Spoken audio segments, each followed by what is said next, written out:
J'ai des souvenirs sur la question. C'est quoi la question? C'est quoi le problème? Vécu. À chaque galère, des apprentissages. Vécu, des retours d'expérience pour gagner du temps et de l'énergie. Bonjour, je m'appelle Axel Tessandier, j'ai 36 ans. J'ai refondé Axel Agency en 2016 ici quand je suis rentrée. En fait, j'ai habité 5 ans à San Francisco. Et voilà, et je suis rentrée pour m'engager et puis pour partager la double culture ou tout ce que j'avais appris. Moi, je suis partie à un moment, j'avais habité aussi à Londres, j'ai habité à Berlin. Puis après, j'ai eu envie de rentrer en France. Donc voilà, je suis rentrée en 2016. Eh ben moi, je suis toute seule. En fait, c'est plutôt du conseil. C'est comme si j'avais mis un toit. En fait, c'est pour ça que ça porte mon nom, très bêtement. C'est comme si j'avais mis un toit au-dessus de mes envies. Donc, il y a du conseil en management de l'innovation, sur la transition numérique, sur la génération numérique. Donc, je vois ça comme un petit think tank et je suis toute seule dans le think tank, en fait. Donc voilà, c'est plutôt ça.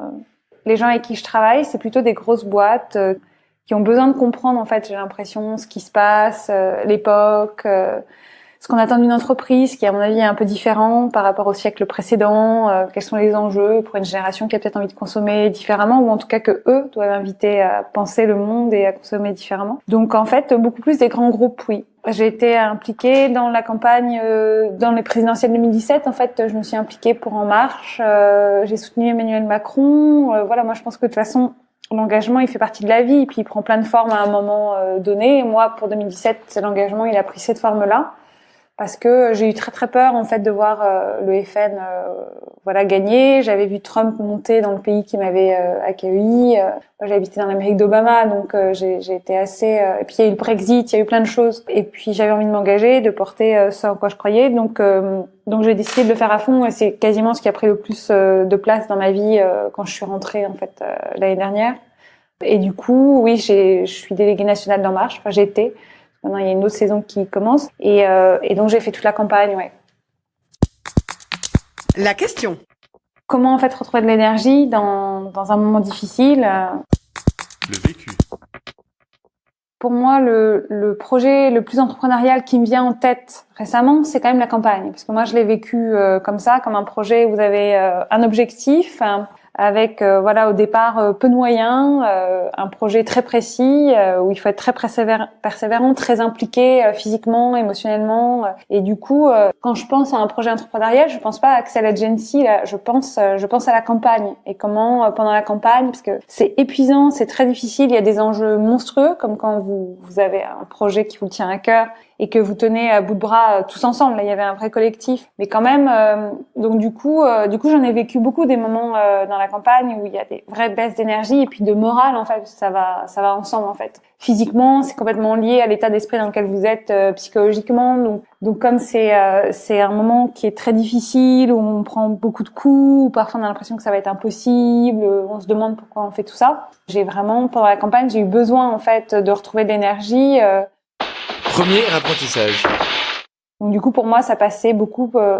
Après, ça dépend des gens, mais moi, par exemple, j'ai besoin d'être seule pour récupérer de l'énergie, parce que je suis plutôt d'une nature introvertie, contrairement à ce qu'on pourrait penser, ce qui n'a rien à voir avec la timidité. Mais l'introverti et l'extraverti, déjà, quand on se connaît un peu, c'est déjà utile, parce que l'extraverti va prendre de l'énergie au contact d'autres personnes, et donc en allant faire des activités de groupe qui ont rien à voir peut-être avec son projet du moment, et l'introverti va récupérer de l'énergie en étant seul.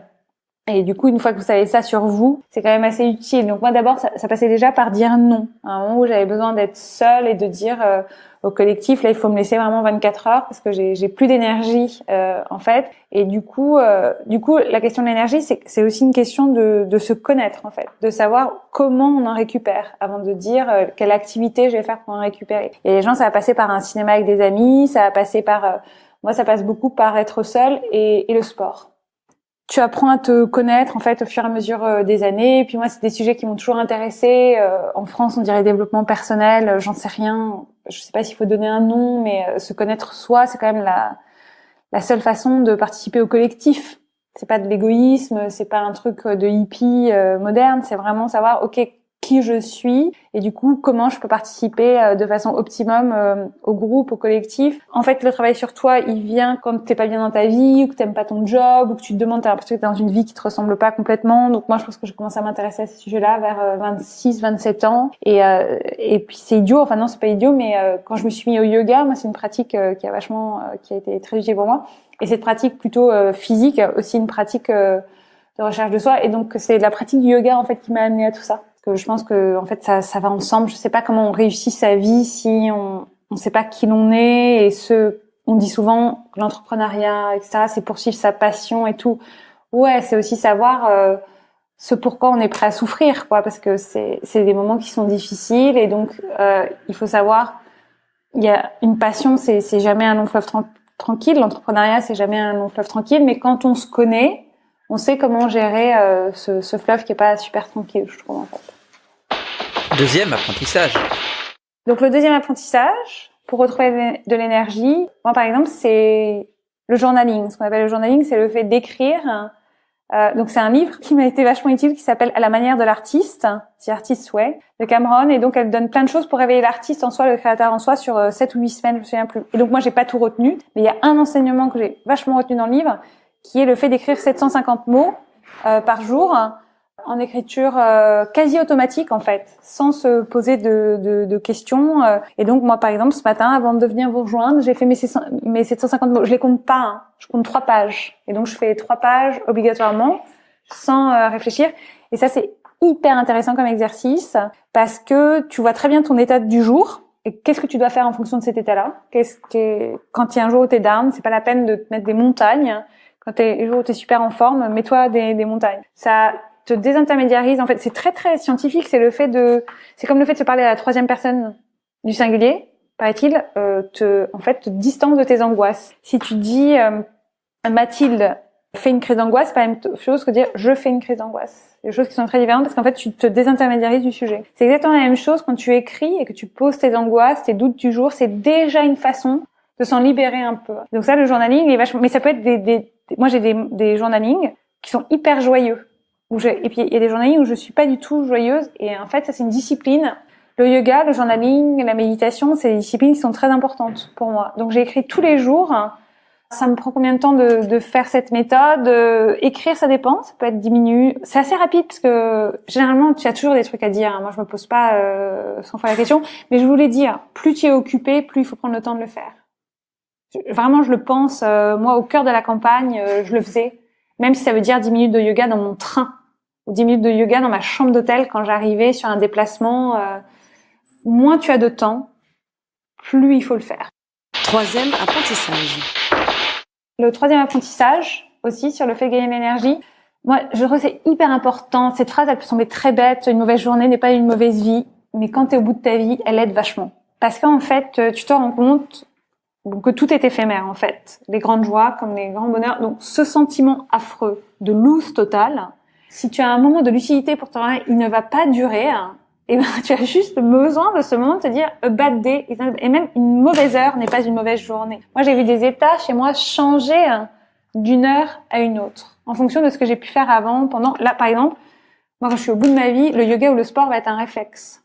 Parce que c'est un moment d'une heure, 45 minutes, 30 minutes, mais ça peut être 20 minutes même, un truc de yoga, où tu changes ton état d'esprit. Donc, se rappeler qu'en fait, tout est éphémère, même ce moment affreux, je trouve que ça aide. Et donc, dans des moments de déprime totale, moi, je me le rappelle, j'ai donc ce mantra que je me répète, a bad day is not a bad life, a bad hour is not a bad day. Donc, tu peux dire en français, une mauvaise journée n'est pas une mauvaise vie, une mauvaise heure n'est pas une mauvaise journée. Quand je suis vraiment au bout de ma vie. Et parfois, il faut juste l'accepter. Moi, je supporte pas lutter contre mes états. Je supporte pas lutter contre un jour où je suis négative. C'est comme ça. Et voilà, il faut faire cette journée avec ça. Et effectivement, si j'ai des trucs qui m'aident, je vais le faire. La méditation, le journaling, ça. Mais c'est comme, tu sais, quand t'as un deuil ou un chagrin d'amour, je trouve le pire que tu peux dire à un pote ou une pote, c'est oh, ça va aller et tout. Bah non, là, ça va pas. C'est normal. Pleure. Vis ton chagrin. Et puis, ça s'appelle la résilience, en fait. Moi, je crois beaucoup, beaucoup à cultiver sa résilience. Et je dis, la résilience, elle viendra. Si tu en as envie, si tu le souhaites, mais tu t'en relèveras. Pas aujourd'hui, pas après-demain. Aujourd'hui, tu pleures. Après-demain, tu pleures aussi. Hein. Et puis dans 2 mois, dans 3 mois, dans 6 mois. Moi, je trouve qu'on parle pas du tout assez de curiosité, d'empathie et de résilience. La résilience, pour moi, c'est une valeur, quelque chose qui est fondamental parce que ça m'a sauvé un nombre de fois dans ma vie. Et je crois que l'entrepreneur, il a vachement besoin de ça aussi, savoir qu'il est résilient. 4e apprentissage. Les rôles modèles et l'accompagnement, c'est ce qui manque le plus, notamment aux femmes, en fait. Quand on leur demande dans l'entrepreneuriat, etc., ça revient toujours. Moi, j'ai des rôles modèles, enfin, j'ai des lectures, parfois mes rôles modèles, je les ai jamais rencontrés. Et c'est pas grave, je reviens à elles, je vais les lire, je vais regarder des documentaires sur leur vie, enfin des trucs idiots, des trucs, mais je vous donne un exemple. Un jour, j'étais au bout de ma vie, mais de façon plus personnelle. C'est pas lié à la campagne, je suis vraiment hyper mal, quoi. Et je tombe sur le Sheryl Sandberg qui fait le speech pour la promo de Berkeley l'année dernière. Et en fait, elle parle vachement. Vous savez, Sheryl Sandberg, il lui est arrivé un truc affreux. Elle a perdu son mari. Elle était à un mariage d'une amie au Mexique et puis elle est rentrée avec le cercueil de son mari, quoi, qui est mort en faisant de la gym. Enfin, le truc affreux. Sur le papier, la nana qui a tout, etc. Et donc, elle a disparu pendant des mois, Sheryl Sandberg, parce que c'est terrible ce qui lui est arrivé. Et c'est la première fois qu'elle reprenait la parole. Et elle parle de ça. Elle parle de la résilience. Elle parle de la force que t'as quand t'es au fond de la piscine. Et qu'en fait, même quand tu penses que tu ne l'as pas, tu l'as la force pour donner le coup de pied. Et remonter. Elle ne parle que de ça pendant 20 minutes. Je tombe là-dessus. Je regarde ça, je fonds en larmes en regardant, je me dis, elle ne le sait pas, mais là, elle vient de faire un truc énorme pour moi. À ce moment-là. Et donc, je décide de lui écrire. J'envoie un call d'email. C'est-à-dire, je trouve son email et je lui écris. Alors, si je peux donner un conseil, s'il y a des gens que vous admirez, des mentors, des gens avec qui vous voulez travailler, moi, ma règle, c'est un objet d'email hyper efficace et pas plus de 4 lignes. Parce que c'est des gens qui n'ont pas le temps. Et elle me répond. Elle me répond 5 minutes après. Et ben, j'ai encore sa réponse. Et ce jour-là, elle a fait un truc incroyable pour moi. Conseil Pour gagner du temps. Je refuse beaucoup de déjeuner boulot. Parce que le déjeuner prend vachement de temps. Ça coupe ta journée. Ma journée, elle n'est pas organisée comme ça. Donc, je préfère largement les petits déjeuners, par exemple. Et ensuite, moi, je sais qu'au déjeuner, je peux faire ma pause d'1 heure de sport ou de yoga ou d'autres choses. Après, tout dépend comment tu organises ta journée. Mais moi, je l'organise de façon à ce que moi, elle me convienne pour organiser mon travail. Par exemple, moi, je sais que je suis beaucoup plus productive le matin. Et je faisais beaucoup plus ça à San Francisco, c'est marrant, mais je travaillais beaucoup le matin. Et pour moi, les rendez-vous étaient l'après-midi. Parce que pour moi, après un rendez-vous, c'est pas la même chose que de travailler sur un truc, etc. Et donc, si par exemple on me propose de déjeuner, je propose toujours le petit-déj, si jamais c'est pas possible de caler un thé. Moi, je fais des trucs en France qui, par exemple, j'ai l'impression font hyper mal les gens. Je donne rendez-vous dans des parcs et des jardins parce que je trouve ça sympa d'être dehors.